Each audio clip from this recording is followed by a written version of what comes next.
Oh, hey guys, sorry, I didn't notice you there. We were having a drum jam with the table. Oh my gosh, guys, look, I'm sitting down with Hope D here at the Outpost with the Triffid, local noise and Triffid, doing the Women's Day interviews. Anyways, thank you, dude, so much for coming down. Oh my goodness, thank you for having me. And joining me. You kidding? How could I have not met up with women from Brisbane and not invited you, dude? Like, thank you, that's really cool. It's the best. You're a very hot artist right now. She's got the stuff going on. Do you guys know? I'm sure you guys already know about her new single, Hates Goodbyes. It literally came out, what, like 3 weeks ago? Yes, now? in that ballpark for sure. And it is so awesome, man. I've listened to that song so many times since it's come out, and I think me and Jade were actually having a chat about it. It's just like, it's like a happy, sad jam. Yeah, absolutely, right? It's so funny that you can take like really sad lyrics and put them to any kind of beat, and no one really realizes until you actually listen to it that it's actually about something super sad. I know you've been releasing music for a long ass time. Pretty much almost the entire time I've been out of school, which is awesome. True. Thank you for the soundtrack to my adult life. Oh, that's so nice. I appreciate that a lot. But and I just wanted to give you some compliments, because like, man, I can just hear how much your voice has just progressed recently, and I don't know, it's like coming out in full force, and you're having like all these different little styles, and I'm living for it, and keep going. Thank you, that's so nice. I definitely will. Yay! Like, when I was listening to this song over and over again, I'm pretty sure that like last time you played at the Triffid, I think it was like the cash only tour. Yeah. And I remember, I think you were just doing I don't know, I guess like a crowd test or something with Hates Goodbyes, and I'm pretty sure I have some very low quality footage that I will insert in this video, if I can find it, of everyone just jumping around. I remember I was up in the Mez bar and just like looking out and just seeing like a sea of just people just moving to this song. That's awesome. And that's what, every time I hear it, I just think back to that like awesome moment, and it is just really awesome. That's really beautiful, thank you. I don't know, just wanted to bring that up. I think about that when I hear the song. It's very awesome, and holy crap, let's not. I also need to talk about your like extensive awards that you have won, dude. Like, I don't know if the camera can see. Look at all this. There's many writing there, guys.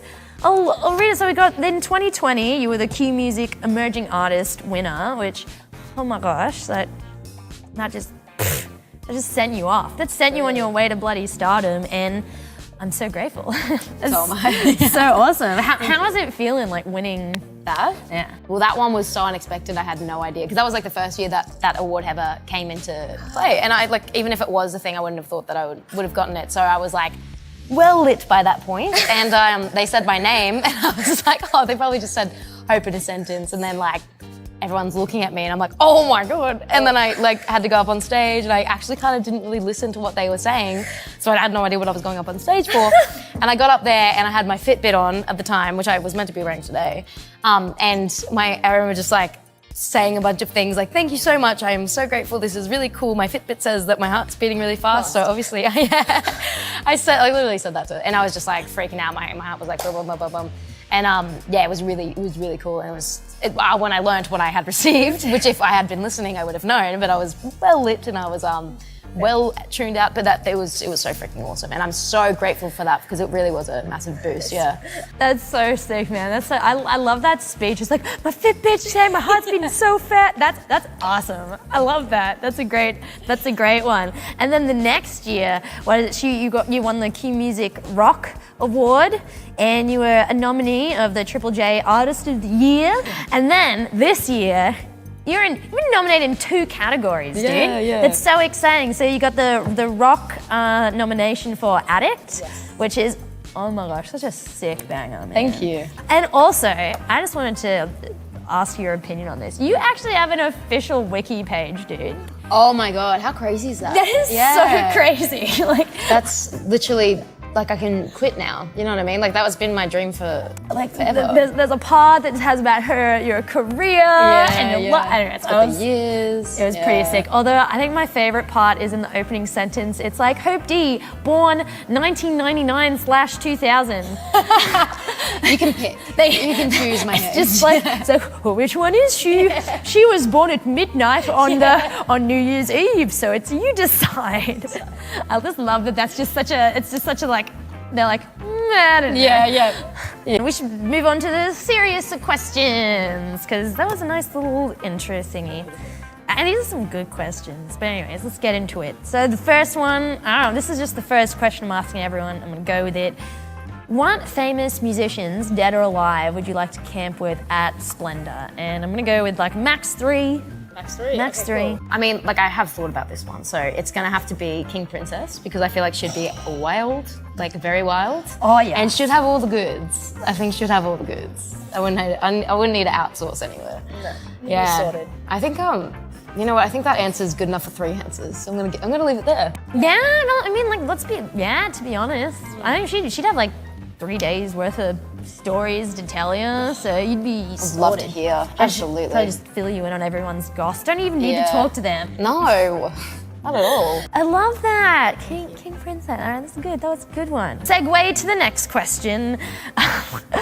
What was the thing that kind of inspired you to start your musical journey? Was it maybe like, I don't know, like a sick, like, did you have a sick auntie that just like rips it on the flute or something? Or what was that first thing that drew you to music? That's cool. Like my dad has always been into music, but I never actually found that connection through him. Like I never thought that I was going to do music because of him listening to vinyls and stuff like that, even though it was a massive influence for me.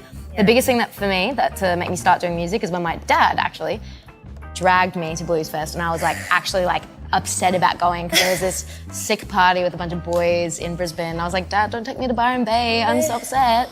I was drink cruises with the boys. I want to kiss a bunch of boys on my cruises. Yeah, my double blacks and my UDLs. And so I was at the Mojo tent. He dragged me to the Mojo tent, and Hosier was playing, and I was just like sitting there in my gumboots and my raincoat, like, this sucks. And where's Metro Station? Yeah, literally. Why isn't Hannah Montana playing here? It would be amazing. But I listened to Hosier like I was listening, and he like brought out this song, and he was just like, this is the song's about a love story between a grave robber and a corpse. And I was just like, whoa, that's really deep, that's really cool, like so many interpretations of that. And he starts singing this freaking beautiful song, and his whole set was so amazing, and I was sitting there like mouth on the ground, like this is insane. And he was just storytelling and like playing and singing this beautiful music, and I was like, this is what I need to do. I need to tell stories through songs. And then I even got this tattoo that says Mojo and the date, the 4th of the 4th, 2015, because that's where I saw Hosier play, and that's how I knew that I wanted to do music. Yeah. That's really beautiful, man. Thank you. That's such a lovely story. It's a great turnaround. I'm so glad I wasn't at that party. Dude, that's awesome. I love that how so many events as a teen where you think this is a drag turn into like a real precious memory. Absolutely. Yeah. Dude, I love that so Thank much. you. And I love that Blues Fest is the thing that I don't know, I feel like now you say that that makes a lot of sense, because you are an incredible storyteller through your music. Thank you.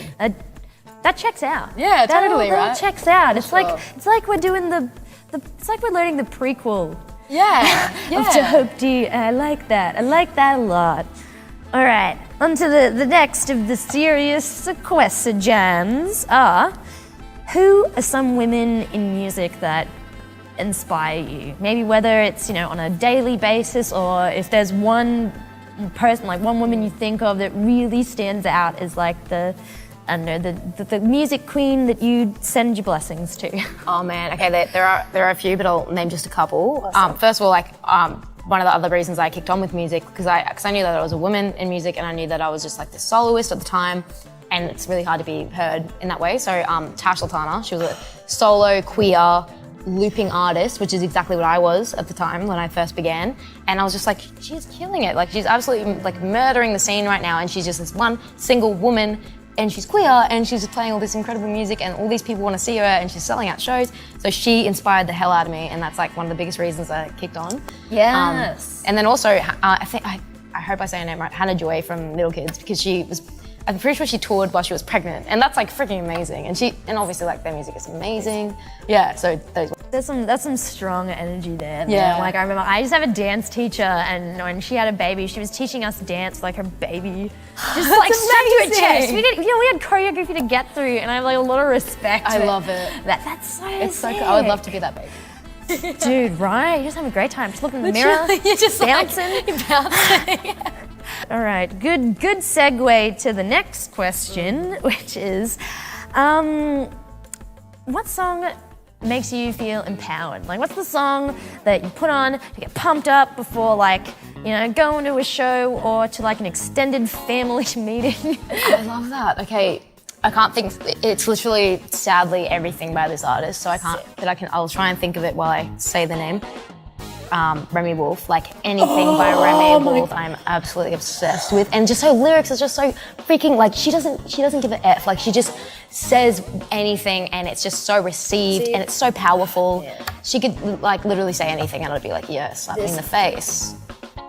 Dude, I was literally just having this convo with my mom about how I just haven't, like, she's just so original. Yeah, and it's just been it's so rare to just see that, and oh my god. Absolutely. It'd probably be Liquor Store, by the way, because she just says, like, you know, like the lyrics is Liquor Store, like if I could quote them right now, would be amazing. That would be great. Ice cream cone on your leg, mother effer, and like just like got my booty on the sink. Yeah, two fishes, and I'm like, yeah, that one. I'm just heckin'. Ex-nanny with my booty on the sink. That's it. That's hugging. Ex-nanny with my booty on the sink. So good. I wish I could say that. I like, it's just so eloquently put, or like her song like Grumpy Old Man, yes. about like being defensive. Yes. Oh, yes. That's the answer. She's one of those people, if I ever meet, I'm gonna full on Wayne's World, where you get on the knees and you're like, I'm not worthy. Literally. She's one of the people, I'm gonna straight up Wayne's World. I think I'd shoot off into the stratosphere if I ever met her. Ooh, I like this one, this is good. When was the last time that you felt really proud of your musical achievements, where you kind of just stepped back and you were like, whoa, look at that cool thing I did? Yeah. Oh man, I guess like one of the biggest ones which you've like listed before was probably winning the Rock Award last year. Like that was really insane, because like rock, it's like so associated with Splendor. Oh, for sure. Like that, yeah. I mean, that was before that. That was really cool. I mean, like actually, you know what? Playing Laneway for me, because for me, I've been a punter to Laneway ever since I was like, old enough to go, and I just loved it and I loved everything about it. My friend introduced me to it, Verika, and I went with my best friends, Verika and Melanie. I have a tattoo for them as well because I love them so much. And yeah, we used to go every year. And then when I found out when I found out that I was playing in 2020, right before COVID hit, all I wanted to do was tell them, and I like rang them and I was like, guys, I'm playing Laneway. Like, this festival that we go to every year together, I'm playing it. Like, it's freaking wild. Like, I don't have to pay for a ticket this year. I'm playing. That's incredible, I get paid to go. Yeah. Oh my god. It was so sick. So yeah, probably that one actually. And also like, yeah, the Rock Award, because it's rock. Like, it's really cool. Rock is dope. That's so awesome. All right, I'll lay it to the females. We're in the Rock Award. That's it. That's what I mean. Yeah. So awesome. And I'm really proud of you, dude. That's so sick. Like, just my girl. I feel girl, it. you know, like, I feel it. you know, Yeah. it's how I feel. That's good. Oh, alrighty. We're down to the last of the serious questions. And I would just like to ask you, what has been maybe some of the toughest challenges you've faced throughout your career as a musician, and what did you do to overcome it? Yeah, I mean, there's definitely been a few. Like, I started playing in the Valley when I was 18, so I was like fairly young, and I've like pretty much experienced a lot doing what I'm doing. But like, you know, one of the biggest challenges was like, you know, kind of when I first noticed that I was the only female in an all male lineup. Like, that was so strange for me, because it's just like, I just had pushed that thought to the back of my head. Like, I didn't realize, and then when I realized, I was like, this is ridiculous. Like, why aren't there more females here? Or like non-binary people? They're just men, or like, yeah, like male appearing figures, and it's just like very confronting. And so to like that was one. Like the challenge of just like being unrepresented, or like not represented enough, and then also kind of just being like ever so slightly mansplained at a lot of, like sound checking and stuff. And I generally don't know a lot about what I'm doing. Like I really don't. But when, someone like a man like who's like sound checking me or like anything like that is kind of like mansplaining or like thinks that I don't know anything before I even open my mouth. That's super annoying. And the challenge and how I embrace that is just like, just copying it and taking it in, but then also like, you know what? No, actually, I do know that that's an amplifier, like that kind of stuff, Like, I know what a send is. Yeah, literally. Or just quickly going on Wikipedia and then being like, actually, I know. I actually do have my own XLR. Yeah. So Extra long radio. that's the new definition. No, we're just gonna change it now. That's awesome. But yeah, I think like the biggest challenge is just like realizing that you're not represented enough. And for me, overcoming that was, for me, when I had to form a band, or when I did form a band, they're all female or non-gender conforming people. And like, that was what I wanted to push to the front, and where I'm always going to be in a group of, like, even if we're not like the most incredible players in the whole entire world, I don't care, like we're still all female or non-gender conforming, and we need to be in that spotlight in any kind of way that we can, and just be represented, and for people to see that we can do it. We can do anything. Dude, I love that. I love that so much. I think there's something that I've definitely heard, just working your shows, and there's just this genuine sense of people just being really grateful that they get to see themselves they get to feel their point of view is validated and just celebrated, not just that too. So I think that's really beautiful advice, man. That's so, look at my little goosebumps going on and everything. Oh, that was bloody lovely. Thank you. Guys, you hear that? Take Hope D's advice. Be yourself and surround yourself with a team of people who are going to love and support you. I just want to say thank you so much again, dude, for coming down and spilling the beans. Thank you so much for letting me spill those beans. That was awesome. I love that. I think everyone is going to love listening to that just as much as I did.